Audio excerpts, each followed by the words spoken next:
નમસ્કાર દર્શક મિત્રો, જનાર્પણ ન્યૂઝમાં આપનું સ્વાગત છે। વાઘોડિયા ઇન્દ્રાપુરી ગરબા ગ્રાઉન્ડ ખાતે 2 દિવસીય રવિ કૃષિ મહોત્સવ 2024નું આયોજન કરવામાં આવ્યું।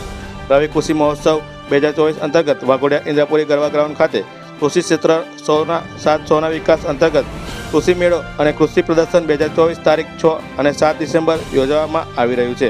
તાલુકાના ખેડૂતોને રવિ સિઝનમાં રવિ પાકો વિશે આધુનિક કૃષિ તાંત્રિકતા અંગે માર્ગદર્શન અને ખેડૂતલક્ષી વિવિધ સહાય યોજનાઓની માહિતી મળી રહે તે હેતુથી આ કૃષિ મેળાનું આયોજન કરવામાં આવ્યું હતું। વહેલી સવારથી જ કૃષિ મેળામાં તાલુકાના વિવિધ ગામોમાંથી ખૂબ મોટી સંખ્યામાં ખેડૂતો ઉમટી પડ્યા હતા। આ પ્રસંગે જિલ્લા પંચાયતી કારોબારી અધ્યક્ષ નિલેશભાઈ પુરાણી સહિત તાલુકા વહીવટીતંત્ર, તાલુકાની જિલ્લાની ચૂંટાયેલા પ્રતિનિધિઓ સહિત ભાજપના હોદ્દેદારો હાજર રહ્યા હતા। વાઘોડિયા તાલુકાના અમૃતપુરા ગામના પ્રગતિશીલ ખેડૂત રબનીસ્તાન પટેલ મસ્તાનભાઈની પસંદગી દેશના વિવિધ રાજ્યોમાં 22,000 ખેડૂતોના નોમિનેશનમાંથી દિલ્હીના પૂસા ખાતે કૃષિ જાગરણ મંચ દ્વારા MFOIમાં પસંદગી કરી એવોર્ડથી સન્માન કરવામાં આવતા તેઓનું વાઘોડિયા કૃષિ મેળામાં શાલ ઓઢાડી સન્માન કરવામાં આવ્યું હતું। રબનીસ્તાન પટેલ ખેતીમાં આગવી ઓળખ ધરાવે છે।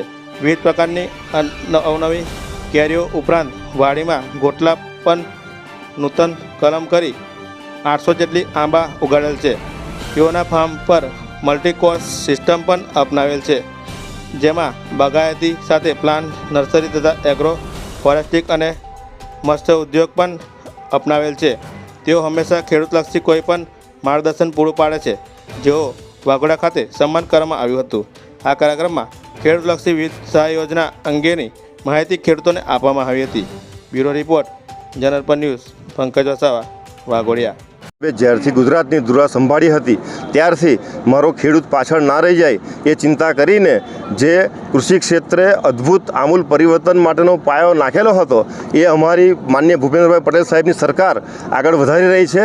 જેના ભાગરૂપે સમગ્ર ગુજરાતની અંદર રવિ કૃષિ મેળાના દ્વારા તમામ ખેડૂતોને નવી આધુનિક ખેતીની પદ્ધતિઓનું સમજણ, માર્ગદર્શન અને વિવિધ રીતે લોકોનું ઉત્થાન થાય એ પ્રયત્નના ભાગરૂપે આજરોજ વાઘોડિયાના આ રવિ કૃષિ મેળાનું આયોજન કરવામાં આવેલું હતું, જેની અંદર મારી સાથે વિશાળ સંખ્યામાં તાલુકાના ખેડૂતો અને અમારી ચૂંટાયેલી પાક તેમજ સર્વ અધિકારીશ્રીઓ હાજર રહી અને લોકોત્થાન ખેતીમાં કેમ કરતાં લોકોની વધુ પ્રગતિ થાય તેની ચિંતા કરી હતી।